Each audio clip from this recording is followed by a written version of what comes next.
फरायसा आफादनि बानजायनायाव सुबुं सांग्रांथि रेली बे बिमुंजों कमिउनिटी राइट एंड सशियेल जस्टिस माहारियारि मोनथाय आरो समाजारि थार बिजिरनाय गुबैयै जोङो मोनब्रै आयदा लादों हा हु ट्राइबेल बेलेन्स ब्लकनि फुल प्रुफ प्रोटेक्शन आरो बेयाव एनक्रोच जानाय बेखौ माने एभिक्शन खालामनांगौ लोगोसेनो फरेस्ट राइट एक्ट बे फरेस्ट राइट एक्टनि सिङाव फरेस्ट एन्टाइटेलमेन्टनि मोनथाय आरो हा हुनि जेसेबां जोंनो सांग्रांथि नांगौ बे बाथ्राफोरखौ लानानै जोङो गामि गामि अभियान खालामगोन लोगोसेनो माइ केरियार माइ फिउचार जोंनि जि सोलोंथाइ बे सोलोंथाइखौ लानानै जोंनि भबिष्यतआ माबायदि जानांगौ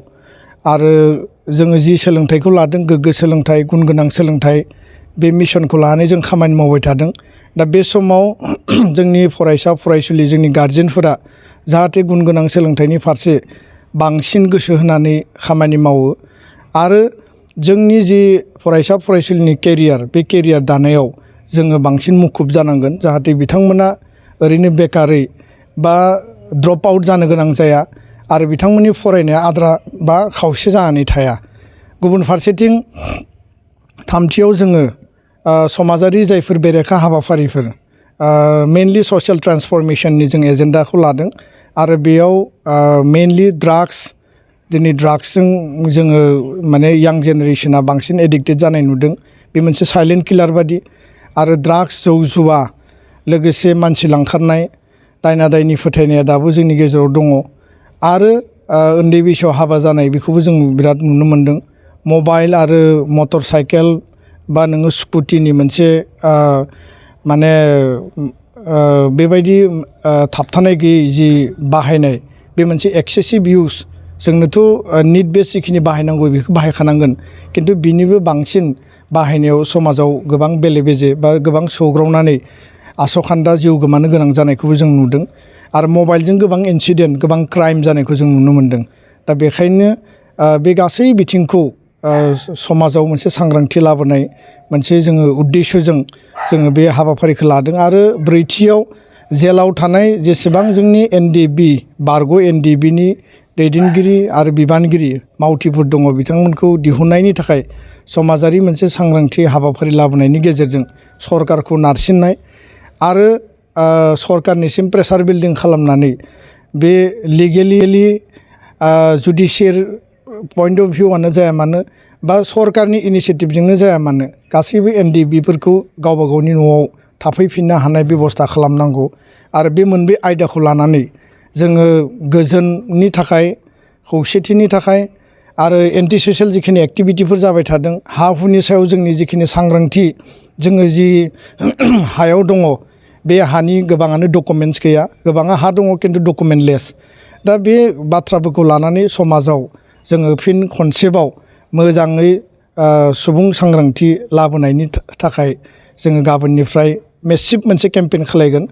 आरो नोंथांमोना बयबो मिथिगौ जे थांनाय समफोराव 2007आव 2300 किल'मिटार साइकेल रेलि हान्जा सुरदों बेनि उनाव लं मार्च गोलाव हान्जा सुरदों टटेल रेभलिउसन फर टटेल चेन्ज आरो दिनै जोङो बाइक रेलिनि गेजेरजों जोङो गाबोनो चिरां जिल्लानि रौमारियाव जोङो बेखौ जागायगोन काजलगाव दख'रानि सिङाव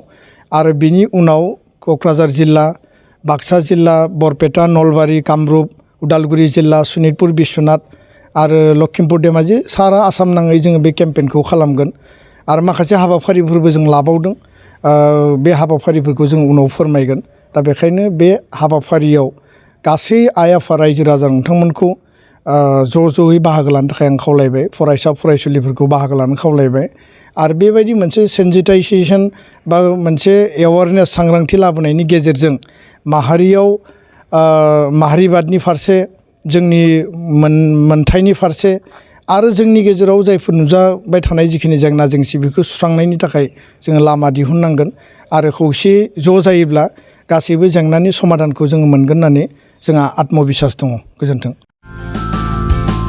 बाजाज कम्पानीनि गुबुन गुबुन रोखोमनि बाइक सालायनो मोजां मोनग्राफोरनि थाखाय गोजोनथाव खौरां अदालगुरि जिल्ला रौथायाव थानाय ब्रह्म अट'मबाइल्स बाजाज शोरूमा लाबोदों नोंथांनो खालि फैसानि दामाका स्पेशल अफार खेबसेनो रां होना बायथारनायजों लोगोसे बेयाव फाइनान्सनि सुबिदाखौबो लानो हागोन। खोब खम बेसेनाव एबा 15,000 डाउन पेमेन्ट होनानै नोंथाङा बाजाज कम्पानिनि गुबुन गुबुन रोखोमनि बाइकखौ लानो हागोन। गोबांथार फोरमानलाइसि होनांगौनि गोनांथि गैया। बाइकजों लोगोसेनो फुजानि गोबांथार गिफ्टबो मोननो हागोन। गिफ्टआव थागोन हेलमेट गंसे, 3 लिटार पेट्रल आरो मोनसे गोसो बोगथाबनो हानाय अइल ट्यूब। बे स्पेशल अफारा 24 अक्ट'बरनिफ्राय 31 अक्ट'बरसिम सोलिगोन।